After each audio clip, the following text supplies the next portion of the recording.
Ano tawag dyan? Tambo. Tambo sa... Labong sa Tagalog. Labong. Tambo sa Ilonggo.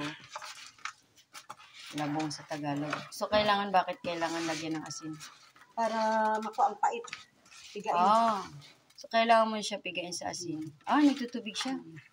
Eh, paano yan? Hindi na yan... Hindi, ang pait na yan. Ah, pero healthy pa rin yan? Oo. Hindi ba kinakain niyang pait niya? Pwede man hindi pagpugaon pero pait. Depende sa pagluto. Ah. So, anong lutong gagawin dito? Gataan. Lagyan ng gata tsaka? Gata tsaka?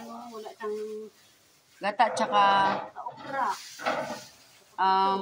Shrimp? Gata tsaka shrimp.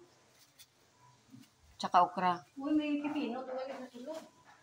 Okra tsaka yung dahon na yon. Isasama mo yung dahon na yon? Ano yun? Saluyot. Saluyot, okra, Saluyot, okra. tsaka labong, at tsaka shrimp, tsaka gata. Mga ilang minuto yan bago maluto? Wala ko ni pumasurat. Walang 30 minutes basta malakas yung apoy. So, anong unang gagawin mo na mag-isa? Hindi niya pag-isahon. Hindi na. Kailan ilalagay yung gata? Pagluto na? So, hugasan lang ang mga gulay. Tapos, pagkakulo nga na lambot na siya.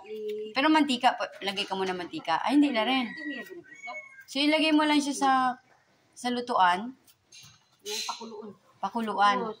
Nang iula ang ano. Pwede man hindi sa pag-iula. Pag nilagay mo siya sa kaldero, tapos mainit, may maglalabas na tubig. Tapos itapon yun. And then, ihalo na yung mga gulay. So, ganun pala yung pagluto ng labong.